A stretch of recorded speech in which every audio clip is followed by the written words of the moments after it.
Sayang ang manok og karon nato nang gidrop ang atong mga warriors ug before nato sila pakanon ato sa silang i-monitor ang ilang mga timbang para may baw-an nato kung nindot ba ilang timbang. Og karon ato nang timbangon ang atong usa ka warriors.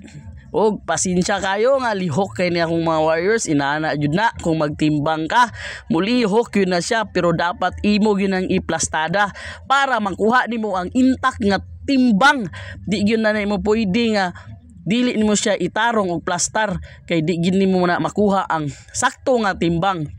Og before nimo itimbang, kuha jud kag listahan, dapat imo na siyang ilista para matandi nimo sunod timbang kung ni us-us ba og wala. Og kana plastada na siya, og ato nang ilista ang atong timbang ani atong warriors.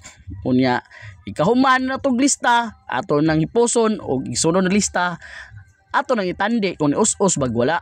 Og kana plastada naman siya, ato nang ilista ang timbang og mao ni ang atong ikaduha. Alright, medyo lihok-lihok niya itong ikaduha da.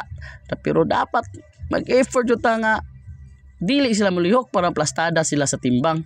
Og sinsya kayo kay piting lihokag yun yung atong mga warriors. Alright, pero puro buyag yun nilang mga timbang. Okay, ato sang tarungo na nilang plastada ni kay di ni magsilbig dili ni mga plastada kay di na to makuha ang sakto nga timbang ani.